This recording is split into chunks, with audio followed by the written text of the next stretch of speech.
రక్తదానం ఎందరికో ప్రాణదానం. ఎమ్మెల్యే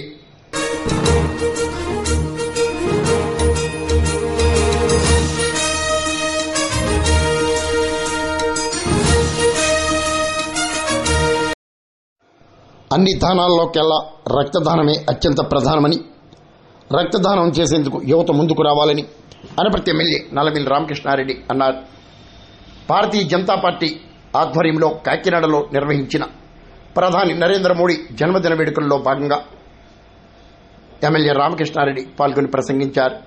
రక్తదాన శిబిరాన్ని నిర్వహించి అనంతరం ప్రధాని మోడీ జన్మదిన వేడుకలను నిర్వహించారు. స్వచ్ఛతా పక్షోత్సవాలను పటిష్టంగా నిర్వహించాలని ఎమ్మెల్యే రామకృష్ణారెడ్డి కోరారు. జన్మదినోత్సవం సందర్భంగా ఇవాళ కాకినాడ భారతీయ జనతా పార్టీ ఆధ్వర్యంలో ఇండియన్ రెడ్ క్రాస్ సొసైటీలో రక్తదాన శిబిరం నిర్వహించడం జరుగుతోంది. ముఖ్యంగా నరేంద్ర మోడీ గారి జన్మదినం సందర్భంగా దేశవ్యాప్తంగా అనేక సేవా కార్యక్రమాలని నిర్వహించుకోవడం జరుగుతూ ఉంది. సేవా పక్షోత్సవాల పేరుతో 15 రోజుల పాటు ఈ కార్యక్రమాలని నిర్వహించడం జరుగుతూ ఉంది. ఈరోజు నరేంద్ర మోడీ గారి జన్మదినాన్ని మొదలుపెట్టి అక్టోబర్ 2 గాంధీ జయంతి వరకు ఈ 15 రోజుల పాటు ఈ సేవా పక్షోత్సవాల పేరుతో ఈ కార్యక్రమాలు నిర్వహించడం జరుగుతోంది.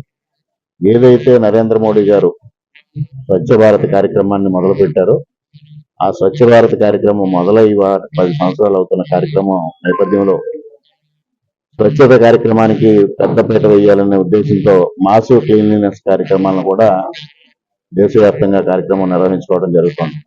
ప్రభుత్వ భాగస్వామ్యంతో, ప్రజల భాగస్వామ్యంతో, విద్యార్థుల భాగస్వామ్యంతో సేవా కార్యక్రమాలు నిర్వహించాలని నిర్ణయం తీసుకోవడం జరిగింది.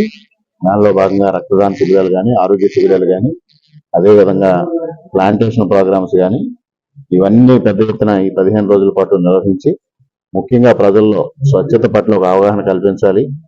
ముఖ్యంగా ప్లాస్టిక్ను దూరం చేయాలి, పర్యావరణాన్ని కాపాడుకోవాలి, ఆరోగ్యాన్ని కాపాడాలి, అదేవిధంగా రక్తదానం ద్వారా అనేక మందిని ఆదుకోవాలి అనే ఒక సదుద్దేశంతో ఈ కార్యక్రమాలను నిర్వహించడం జరుగుతూ ఉంది. ఇవాళ అన్ని జిల్లాల్లో రక్తదాన శిబిరాలు ఏర్పాటు చేయడం జరిగింది. ఈ కాకినాడ జిల్లా శిబిరానికి నన్ను పార్టీ ఆదేశాల మేరకు నేను హాజరు కావడం, ఇక్కడ కార్యక్రమాన్ని ప్రారంభించడం జరిగింది. అదేవిధంగా ఇవాళ రాష్ట్ర వ్యాప్తంగా 3 రోజుల పాటు రక్తదాన శిబిరాలు నిర్వహించడం, తర్వాత ప్లాంటేషన్స్ ఈ కార్యక్రమాలన్నీ నిర్వహించుకోవడం జరుగుతోంది. ముఖ్యంగా ప్రజలను భాగస్వామ్యం చేయాలి, ప్రజల భాగస్వామ్యంతో ఈ కార్యక్రమాలు జరగాలనే ఒక ఆలోచనతో ఇవాళ కార్యక్రమం నిర్వహించడం జరుగుతూ ఉంది.